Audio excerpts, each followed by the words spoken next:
Well, Addie Bear and I are on our way to the Meadows. A little bit of a hiccup today. Addie was getting a little bit sick, a little cough, so we kept her home from school, which kind of threw a monkey wrench into everything. You may have noticed I was off my drive in race 2 at the Meadows. Amy is on her way to Ontario, where there's apparently a blizzard coming. Amy? Mummy for you, Amy for me. You have a friend named Amy? No, Ava does. Ava does, you're right. So, Amy and Ollie are on their way to Ontario. He has baseball practice. Like, we don't have a hectic enough life. That's what we took on. So, they're on their way to Ontario. I stayed today. Amy and I and Jason, Eric, and Joe. Joey is away. Joe Cramp was filling in. They were all training today. Now, we had some scratches. We'll go over them in a minute. We had some horses qualifying and schooling. Let's talk about them. We talked about everybody last night. I didn't get an update on Collector, give you an update, so I will. I thought he raced well. I talked to James for quite a bit today. He was very happy with Collector last night.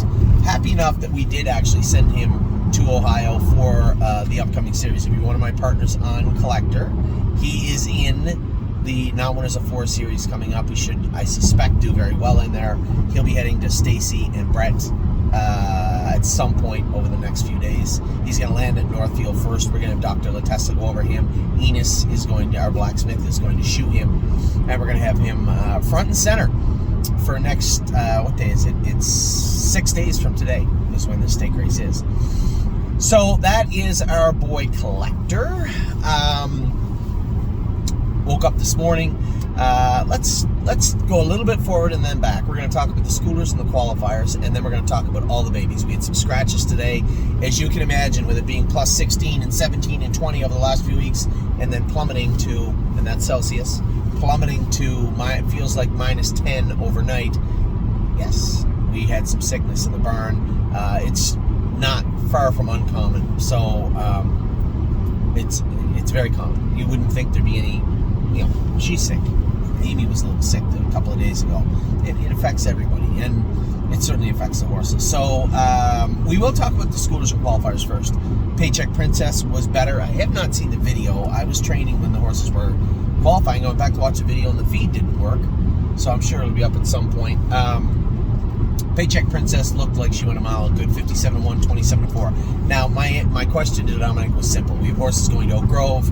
We have races coming up at the Meadows. We actually have a potential claiming series for Kemp next Tuesday at Poconos. If we want to bring some more horses, we have an opportunity to do that. I looked at the condition sheet. There's an Oak 2 on the trot for the fillies and colts. There's an 2 on the pace. So you see where I'm going with this. Between Militant, who is Kentucky eligible, potentially going to Oak Grove, if Dominic thought so, or Paycheck Princess going to the Poconos or the Meadows or Northfield Park. I want to get a handle on what the thought process was here. James did not go with Paycheck Princess. He said he thought she was pretty good. Having said that, the maiden is pretty stiff right now, James thought, at Mohawk. And with all the qualifiers, he said, Anthony, I can tell you what they did last night or last week. He said, but just look at the qualifiers. That's who you got to race against next week. And that is a very, very, very good point. So Paycheck Princess will likely be coming south of the border. Where will we race her? She's PA bred. I think if we bring a load of horses to the Poconos next Tuesday, they don't race next Tuesday I don't mean next Tuesday, the Tuesday coming, the following Tuesday. My apologies. And that's the same for Kemp. The following Tuesday. He may have to go back Thursday, back Tuesday, because you have to race in all the legs of that progressive claiming series in the Poconos to stay eligible, and I don't want to miss the start that he would be in. I'll be completely frank with everybody. He'll likely be claiming his first start in the Poconos claiming series, so there's not much we can do about that. There's no hiding him from that.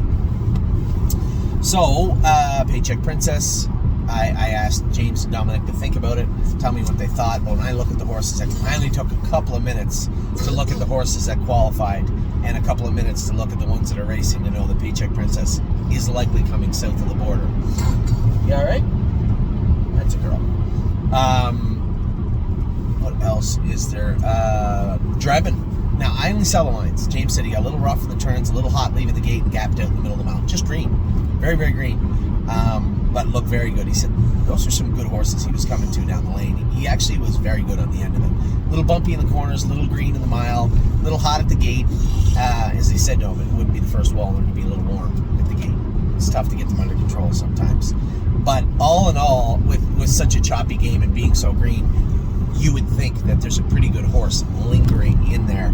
And the fact that he finished up strong, the mile I saw, fourth back 3 or 4 at the head of the lane, beat a half a length, knowing, and that's not, James has never driven a horse hard through the wire in his life in a qualifier. So that was all Drebin doing it down the lane. I thought the line looked impressive, and James was rather impressed with him. Militant, they said he was good, but again, is he going to be good enough to race in the numbers 2 at Mohawk? Probably not. We're likely going to send him to Oak Grove next week with Eric. He is a Kentucky bred, so there's lots of racing there for him. Numbers of 2. There's not a numbers of 3, but 2 Kentucky bred 3, I believe. So he has 2 wins to go through down there. And at that point, we can start to discern what type of horse he is, and it makes it easier for us to put him in a good spot at that point.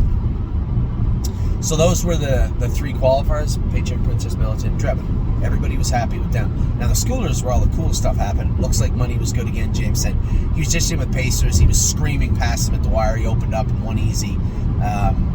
I would say we're a week, maybe 2 at the most, away from an open filling, and he'll be as ready to rock as any of those other horses. I see that Meg Crone and Anthony Hahn had put the good trotter into qualified day, so everybody's trying to keep their open trotters tight as we're trying to get ours into open trotting shape. These last few weeks, I think, will go a long way to him doing that and staying sound. I was very, very happy with what I heard from James today in that regard. The other thing was, James concurred with Harry and said Victory Blue Chip is a nice colt. He said, I schooled him today. I thought he was really good. He said, you said you liked Vaquero Blue Chip. He thought he was a little more gritty and there was more there. I said, well, hold on. Vaquero Blue Chip was undoubtedly a better 2-year-old than Victory Blue Chip. There is no arguing that point. Having said that, they're both bred very well, and Victory Blue Chip is a bigger, stronger colt. So it wouldn't be that shocking to say he's a better 3-year-old. But that will take place on the playing field. We'll find out who the better 3-year-old is as the year takes shape. And I'm happy, tickled pink, that Victory Blue Chip has caught the eye of both James and Harry. They like him very much, and that's a good thing also. He, too, is PA Kentucky bred, but he can race in Ontario right now. If you're telling me he can do in the numbers of 1, 2, or 3 in Ontario, there's no reason to even think about moving him anywhere until the Sire Stakes start. That would be great. So I'm very, very happy to hear that.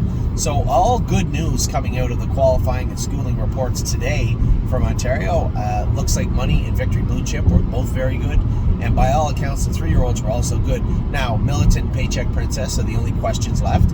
Are they going to be good enough to race at Mohawk? And if not, that's fine. Militant can go to Oak Grove right now. Paycheck Princess can come over here and come with us to the Poconos a week from Tuesday. It's not a big problem at all. So that is very possible what you're going to see happen. Now, my favorite part of the day, which was training the babies today. The track was a little firm. It was kind of cold out, but it was in good shape, right? And we let a couple of them dance along a little bit more, tighten them up, and really catch them back up with some of the other horses. Now, we did have some scratches today.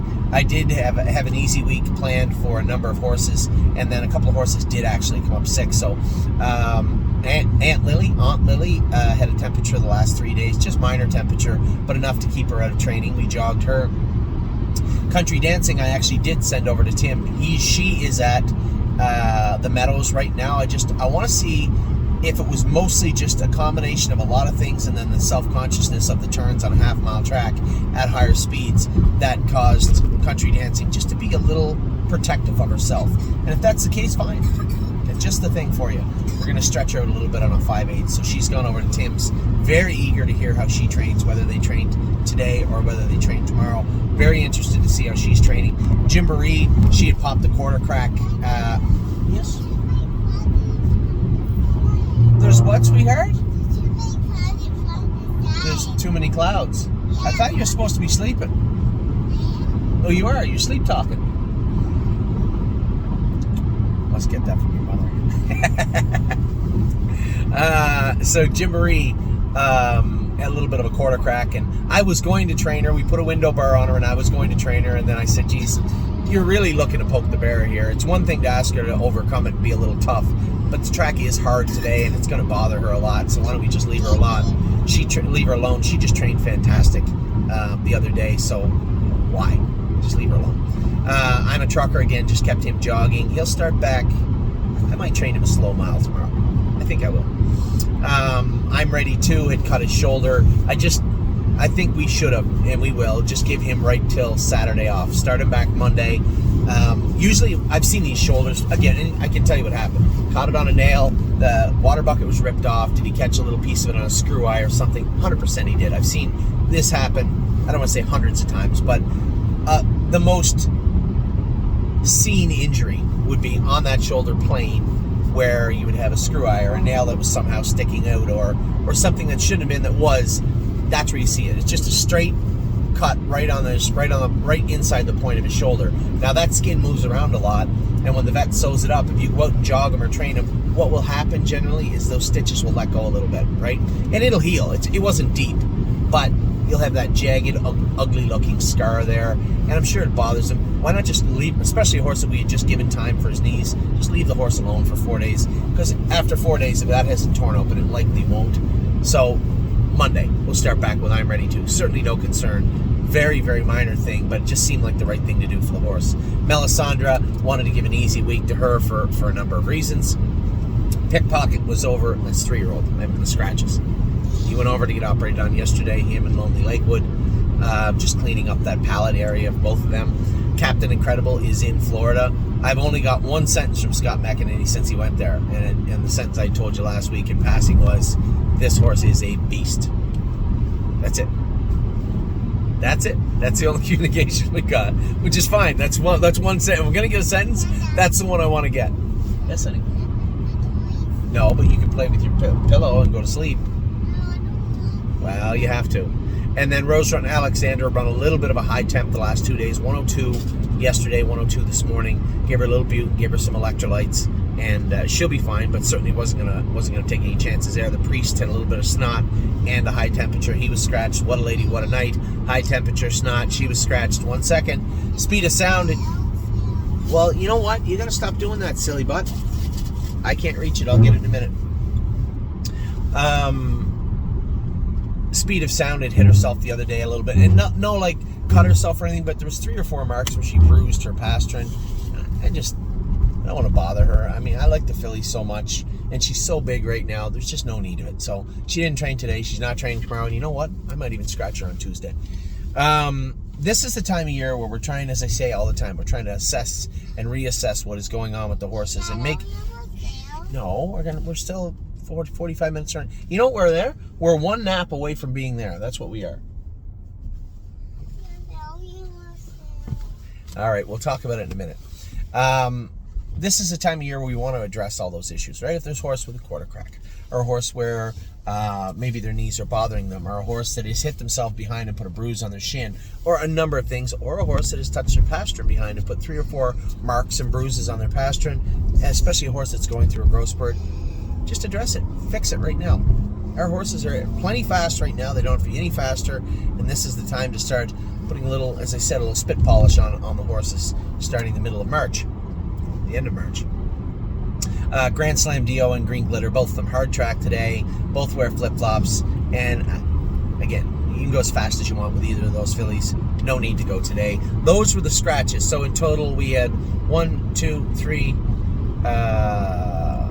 4, 5, 6, 7, 8, 9, 10, 11, 12, 13 scratches today. So let's get to who did do the work, and all 5 sets were very good. Went a little faster with a couple of them. 2 sets hit 225 today, which I thought was impressive. We're just going to get right to it. Now, the first set, I warned you guys. I told everybody, I'm just going to give you a little rewind. I told everybody 3.5 weeks ago that Westland Warrior, that there was some discomfort in his hind end, and it was not his hocks, his knees, his stifles, his feet. I think it came from that area that got infected in the scrotum area when we castrated him. and it was just going to take time for him to get his jive going, right? Get his mojo back. And Amy had gone with him a couple of times. He looked pretty good, but then he made that break and he looked at a gear. I went with him today, put him on the front. We went a mile in 2:28, and he was wrapped going through the wire. Amy was right behind me. She sits at the bar. Arrowhead Hanover was right on my flank. A Trant was right behind us, kind of weaving through. Yeah. And we had a couple of breakers. Jason said that, who did he say scared? I don't play nice, who never runs. He said when Eric went to put, that's what he said, when Eric went to put a Trant gear, he kind of went, it's just the way it is. Moved his whip over to tap her on the tail, and when he moved his whip, it was right there in Colt's face. He threw his head, shied away, and made a break. That'll happen, but listen, it's going to happen in a race, so it's not something we're going to shy away from. And Memento Mori was on the left line a little bit. He had a little cut on his thing from that bit that we have on him. A little cut on his left side of his lip, on his jaw, his mouth, sorry. We got to work on that. We're going to put a normal bit back on him now. He's had this spring bit, which is kind of severe. He's had it on for about 6 weeks now. We're going to go back to a normal bit with him and see if he's behaved.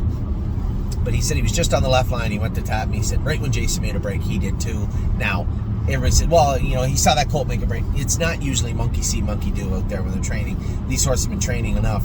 They pay attention, especially Memento Mori, who's been so good for quite a while, but did make a break today. So Memento Mori and I Don't Play Nice, two horses that haven't made breaks, one ever, I believe, and the other one very rarely, and made breaks today. Everybody else was good.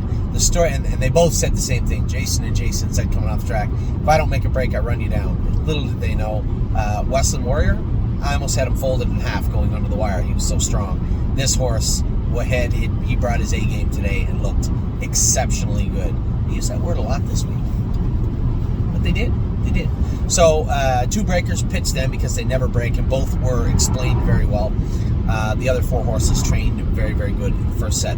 I almost won with Never Lose Felix. This set went in 2:25, mind you.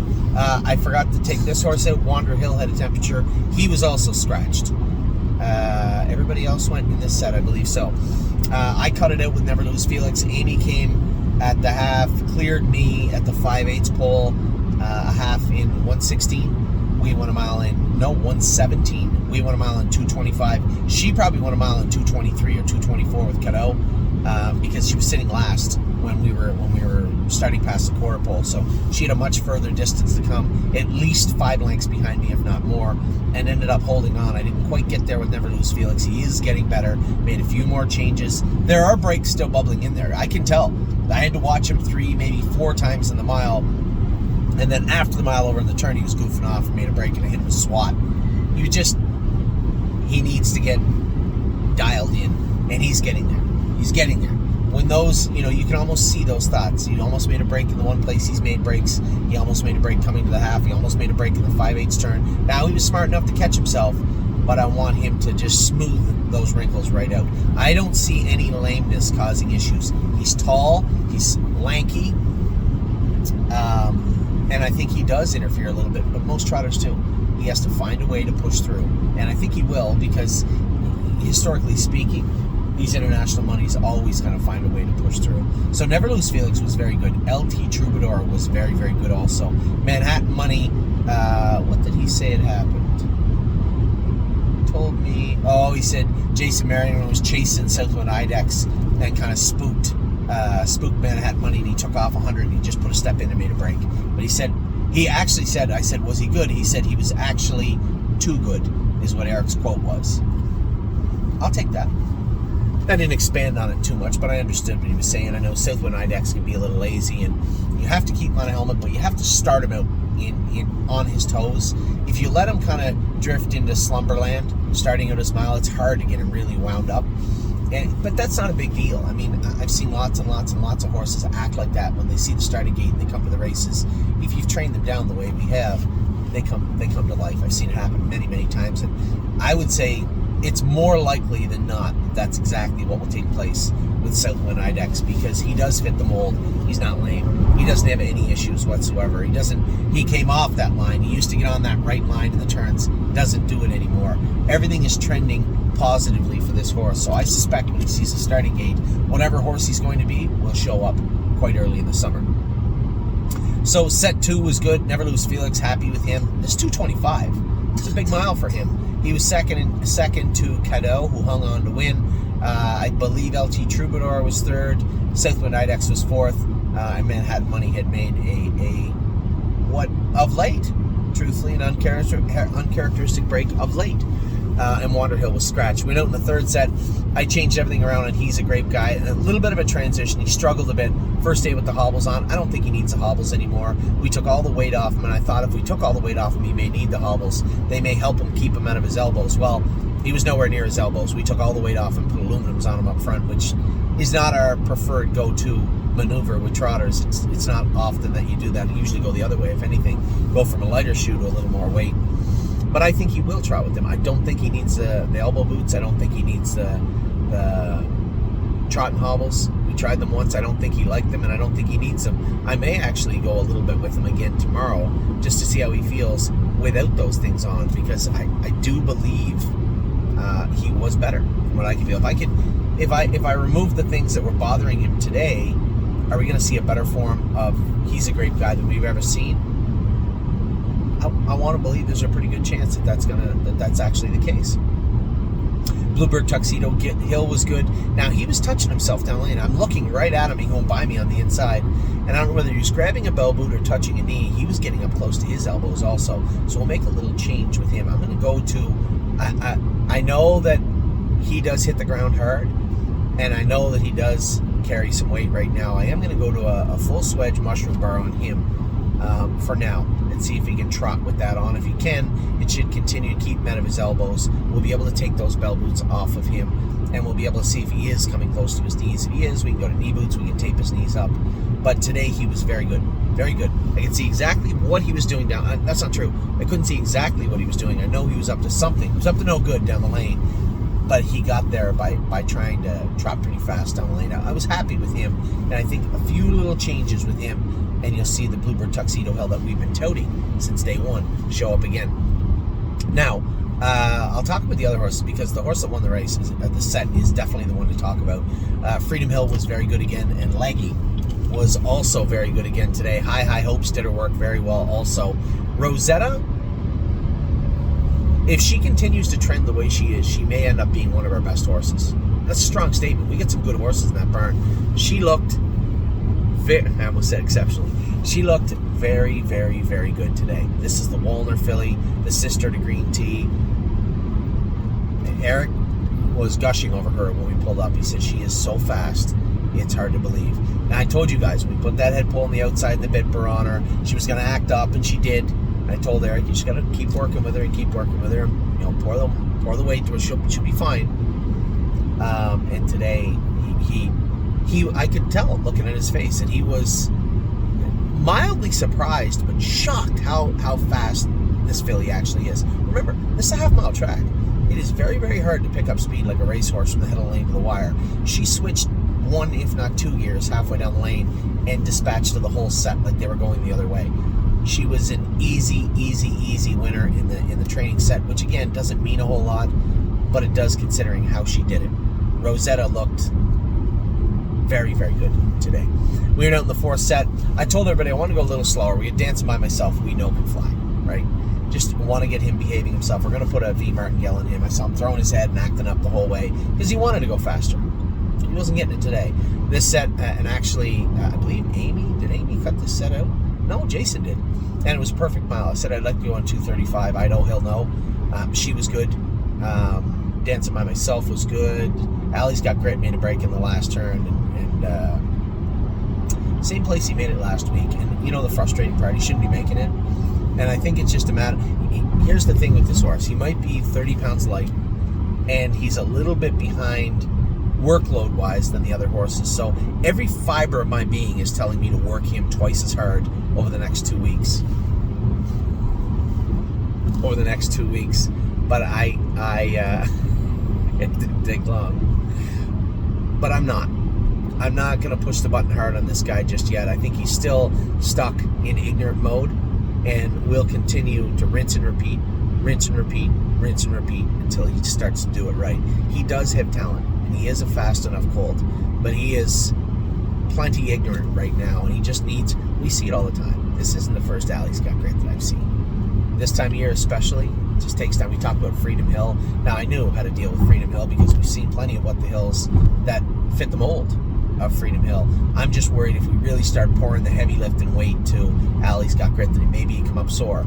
That leads to my next question, which would be something bothering him. Why is he so ignorant right now? Is he just like that? Is he just a month away from being a little more polished and behaved? Or is something bothering him that is causing these breaks? Because I don't think it's mechanical. So that's a question I want to answer over the next week or two. I'll start working a little bit with Alley's Got Grit also.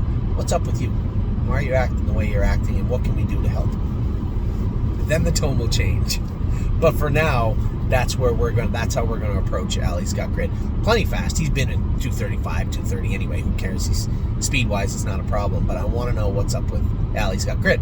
Pelican Al was good again, but still showed that right front. I think we do have to start exploring a little bit. I'm going to call Dr. Latessa when this video's done and ask him if he'd swing by the barn tomorrow. We can start blocking and going with Pelican Al and try and get a bead on exactly what's going on with Pelican Al.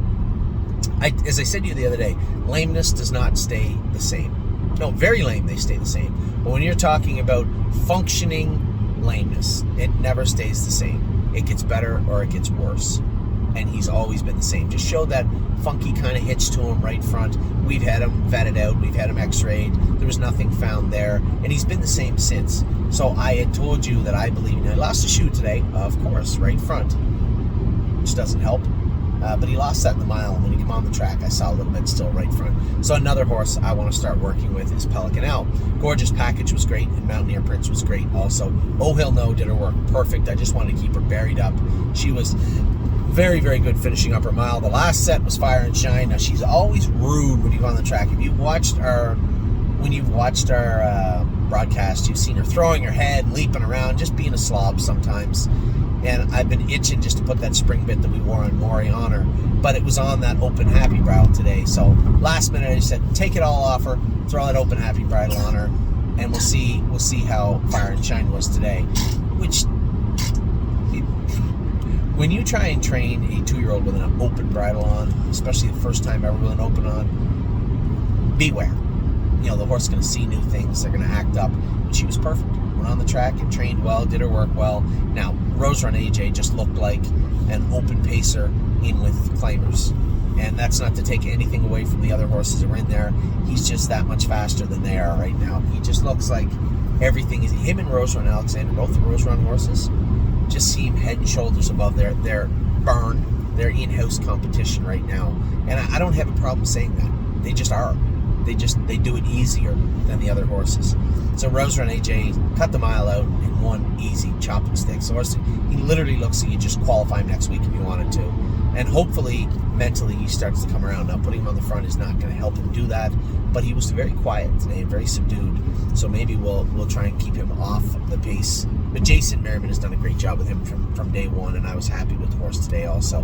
Blue Ventura was an easy second and looked good doing it. Eric was very happy with him. I was third with Fire and Shine, closing in on them down the lane now. I don't know if she ever would have got to Rose Run AJ, but closing in on second for sure down the lane. Foxy Seaside was also good, as was Dancing in My Socks. 5 pacers went postward, so to speak, in that set, and all 5 did their work well. So now you guys are updated. I'm coming over here today, obviously, to go with Greatest Ending, who I am very intrigued, a little nervous, to be honest, because I don't know what's going to happen, but very intrigued with what I've seen from Greatest Ending. And Patrick DePrano, way down in class, also should be a competitor today. As I told you guys before, and I say it all the time, he might have a bad race, but he rarely has 2 or 3 of them in a row. And I think you're going to see Patrick bounce back to at least a version of the Patrick that we're used to today. So that's what went on today. We've 3 good qualifiers, 2 good schoolers. We had a great race from Collector last night. We had 2 great races yesterday from Pull the Shoes. Irish Ray was okay yesterday also. And then today we had the babies. They all trained good. We had some scratches, but the ones that went out on the track looked very, very good. And hoping, very eager to get over here and go with Patrick in Greatest Ending today. So with that, I'll let you guys go. You are completely updated on all that is the stable as of 2:03 p.m. on Friday. Take care.